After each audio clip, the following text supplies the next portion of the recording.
नमस्कार दोस्तों, मैं दीपक शर्मा अंग्रेश आपका स्वागत करता हूं द लीगल चैम्बर में। अब दोस्तों, आज मैं सीपीसी का एक बहुत जरूरी प्रावधान आप लोगों को समझाने वाला हूं, जिससे जुड़ी हुई ऑनरेबल सुप्रीम कोर्ट की जो बिल्कुल नई जजमेंट आई है, उसके ऊपर हम यहां पर आज आपके साथ चर्चा करने वाले हैं। आज हम बात करेंगे एडिशनल एविडेंस के बारे में। देखिए, आप लोगों को पता होगा कि जब कभी भी कोर्ट में कोई केस दाखिल किया जाता है तो अपने केस से संबंधित जो भी दस्तावेज होते हैं वो कोर्ट में दिए जाते हैं। कई बार यह देखने को मिलता है कि कोई एविडेंस या तो आप कोर्ट में देना भूल जाते हैं या जब कोर्ट में देने का समय था उस दौरान नहीं देते। तो ऐसी सिचुएशन में आप लोगों को यह लगता है कि अब तो हम कभी भी इन डॉक्यूमेंट्स को कोर्ट में नहीं दे पाएंगे। कई बार तो यह भी देखने को मिलता है कि जब अपील की जाती है या तो आपके पक्ष में कोई केस आता है या आपके खिलाफ में चला जाता है, पर बाद में जब आप अपील करते हैं तो अपील के दौरान कुछ नए दस्तावेज दिए जाते हैं, कुछ नए एविडेंस दिए जाते हैं। तो क्या कानूनी तौर पर इसको स्वीकार किया जा सकता है या फिर इस चीज की कानूनी तौर पर वैधता नहीं मानी जाएगी? आज हम ऑनरेबल सुप्रीम कोर्ट की बिल्कुल लेटेस्ट चर्चा करने वाले हैं, जजमेंट की, जो इसी एडिशनल एविडेंस के बारे में बात करता है। और यकीन माने, कोई भी कोर्ट केस आपका चल रहा हो, यह जजमेंट आप लोगों के लिए काफी मददगार साबित होगी। अब दोस्तों, अगर आप लोगों को हमारी ये वीडियोस अच्छी लगती हैं, अगर आप लोगों को हमारी तरफ से किए गए एफर्ट्स अच्छे लगते हैं, तो मेरा आप लोगों से अनुरोध है, इस वीडियो को लाइक जरूर करें, ज्यादा से ज्यादा शेयर जरूर करें और अपना वैल्यूएबल कमेंट सेक्शन में जरूर लिखें। तो चलिए दोस्तों, अब आज की इस वीडियो को हम ज्यादा लंबा ना करते हुए आज की इस वीडियो को स्टार्ट करते हैं।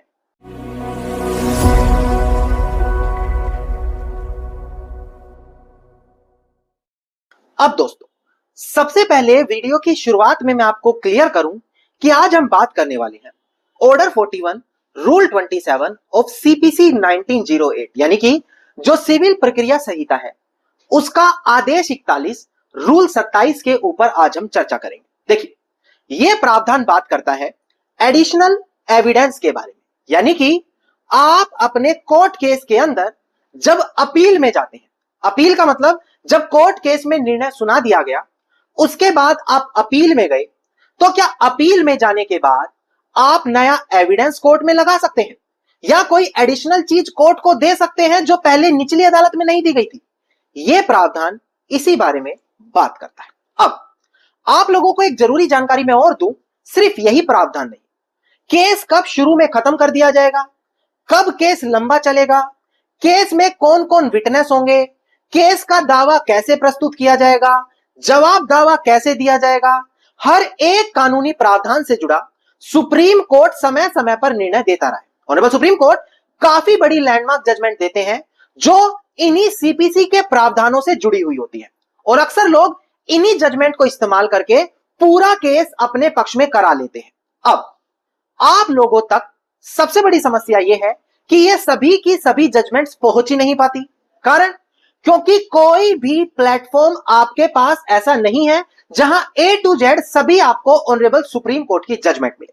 पर लीगल चैम्बर अब इसका समाधान आप लोगों के लिए लेकर आ गया है। जी हां दोस्तों, आज हम बात कर रहे हैं वीआईपी व्हाट्सएप ग्रुप के बारे में। यह एक ऐसा व्हाट्सएप ग्रुप है जहां पर हर एक latest judgment honourable Supreme Court की आपको लेकर दी जाती है।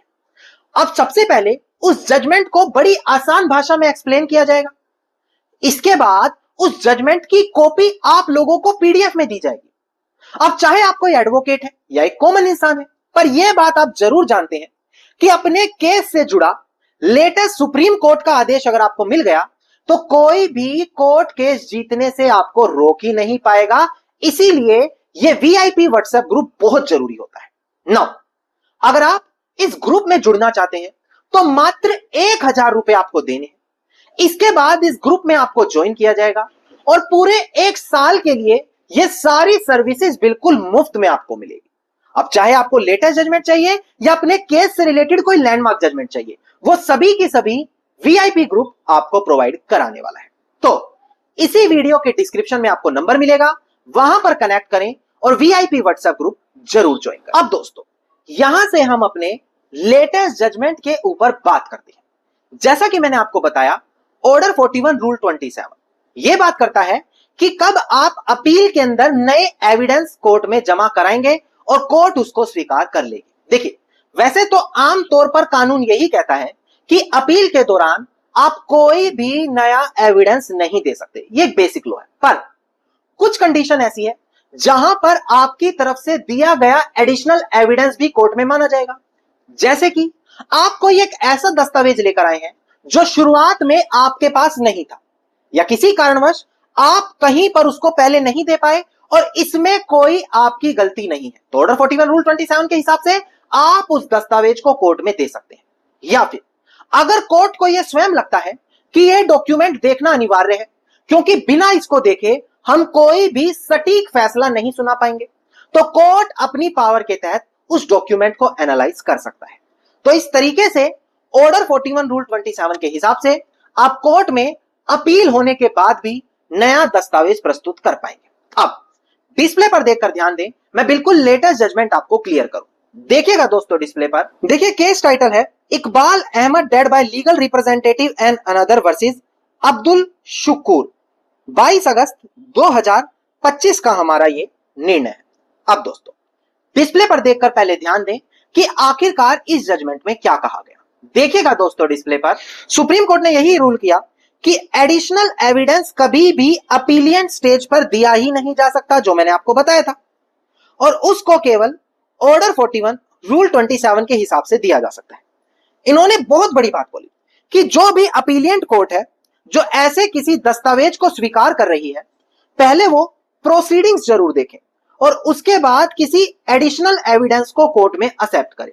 प्रोसीडिंग देखने का मतलब जो भी एडिशनल एविडेंस कोर्ट में दिया जा रहा है, नया एविडेंस कोर्ट में दिया जा रहा है, पहले यह देखें कि जिस व्यक्ति ने पहले केस के अंदर अपना जो जवाब दिया था, क्या यह एडिशनल एविडेंस उससे मिलता जुलता है। कहीं ऐसा तो नहीं ये नया एविडेंस केस में एक नई बात रख रहा हो और सिर्फ अपनी बात को वजन डालने के लिए दिया जा रहा हो। यह चीज साफ शब्दों में देखनी अनिवार्य है। कारण क्योंकि इसी केस के अंदर क्या हुआ, पहले शुरुआत में तो यह बोला गया कि जो प्रॉपर्टी बेची गई है मुझे उसकी जानकारी नहीं है, और उससे जुड़े हुए एविडेंस कोर्ट में दिए गए। पर बाद में अपील में नए डॉक्यूमेंट लेकर आए जिसमें यह बोल रहे हैं कि देखो, ये जो प्रॉपर्टी बेची गई है ये कानूनी तौर पर अवैध है। पहले बोल रहे हैं हमें पता नहीं है, अब बोल रहे हैं अवैध है, और जो एडिशनल एविडेंस दे रहे हैं वो इसी से जुड़ते हुए हैं जो अवैध साबित हो जाए। तो यहां पर हाई कोर्ट ने उसको एक्सेप्ट कर लिया था।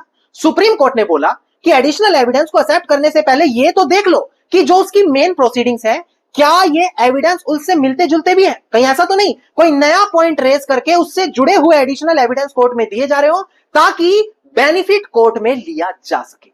यह चीज ऑनरेबल सुप्रीम कोर्ट ने साफ शब्दों में क्लियर करी। अब अगर आप भी अपने किसी केस में अपील में जाकर एडिशनल एविडेंस देना चाहते हैं तो यह चीज आपको ध्यान देनी अनिवार्य है, नहीं तो कोई बेनिफिट आपको नहीं मिलेगा। प्रोविजन कौन सा है, ऑर्डर 41 रूल 27 सीपीसी।